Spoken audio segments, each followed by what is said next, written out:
Now, with the election, Brexit, yesterday's defeat at the Rugby World Cup, you could be forgiven for getting a little bit stressed this morning. Calm down, dear. Stress is something which can seriously affect the lives of many of us, seriously. Monday marks the start of International Stress Awareness Week, which aims to help us all develop better resilience. So we're joined by the founder of International Stress Awareness Week, Carole Spiers, who's in the studio with us. Good morning. Good morning. You can see my colleague trying to de-stress. But it's working with you, Gillian. How difficult is it for the majority of us to even identify that we're stressed in the first place? Well, you're exactly right, Gillian. The first thing is to recognise when you're stressed. So not sleeping at night, everybody knows we're not sleeping at night, not eating properly, not exercising enough. Your body actually tells you when you're stressed. The question is then, what do you do about it? It's part of the problem here, though, I'm thinking amongst youngsters, that it's actually quite trendy. It's on trend to be stressed. A lot of people say, my niece did it. I'm so stressed about exams. Well, because everybody else says they're stressed. It's the thing to do, it's the thing to say, rather than just building a resilience. We need to build a resilience. There's very little we can do about stress. Sometimes it's outside of our control, but we actually need to build our resilience in order to manage it. And as far as your niece is concerned, well, everybody uses the word stressed. How are you today? Well, I'm stressed. Well, actually, I'm not really stressed. I'm just a bit fed up. Yeah. So stress becomes an overused word, personally and in industry as well. So with that in mind, what is stress? How would you define stress? Stress is excessive pressure. So pressure is good for us. Pressure gets us up in the morning. Pressure we can manage. It's a motivator. But it's when it becomes stress and gets into the stress zone that it's not good for us. It's out of our control. And it's not a place where you want to be. And many people think that stress is good for them, but it's not. Pressure's good, stress is not. But how do you know when you tip over? And the balance changes between the stress that actually gets you doing things and that sort of needing to meet deadlines and that type of stress, and the stress that's actually detrimental to your health?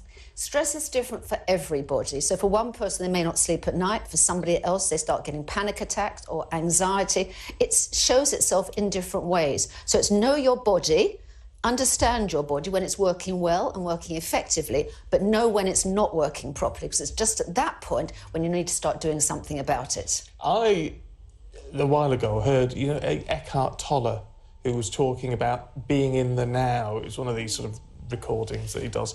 And it was saying, why do you worry about what happened yesterday and what could happen tomorrow or next week? Focus on the now, and is that a way we can deal with it? Very useful. Mindfulness is actually focusing on the present and at this moment, not what happened yesterday and what's happening tomorrow. Focus and appreciate what is actually happening today.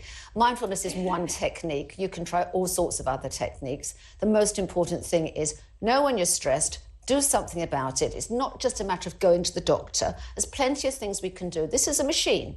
And, there's plenty of things that we're not doing, which is like we're not turning off our phones. We're addicted to our phones. And, we go to bed at night with our phones next to us. It's not who you go to bed at night, it's what you go to bed at night with. And it's a matter of turning off our phones and being in control of our bodies. But you've been doing this Stress Awareness Week for 21 years. Are we more stressed now than we were 21 years ago? I think we have different stressors. The phone is a stressor. It's wonderful, it gets us around the world, but it is a stressor. So digital technology does make a difference. It wasn't there 21 years ago. But something, people are people. We're having to manage our bodies. We're having to manage the machine, which is what it is. We need to actually manage and control that. I can hear a lot of people that I know saying you need to get out for a walk and all that, which is good, but is it equally as good to say you just need to switch your head off, watch some trashy television or read a book or whatever it might be? It's about actually learning to switch off. So going swimming, walking, eating the right foods is fundamentally important. The most important thing is to know when to switch off. And you need to do that at the end of your day. So you compartmentalise your day, your work, close your office door, or if you're working at home, close your office door there. Doesn't matter. Actually make sure that you switch off. And whatever it is to help you switch off, do it. That's the problem, switching off. We're always accessible, aren't we, with that phone? Always at work. Well, that's true. But we'll try. Really good to talk to you. Thank you very much My indeed. pleasure. I feel better already. Do you? Yeah, I do actually. Will you feel better after we have the weather then? I doubt it. Here's Joe.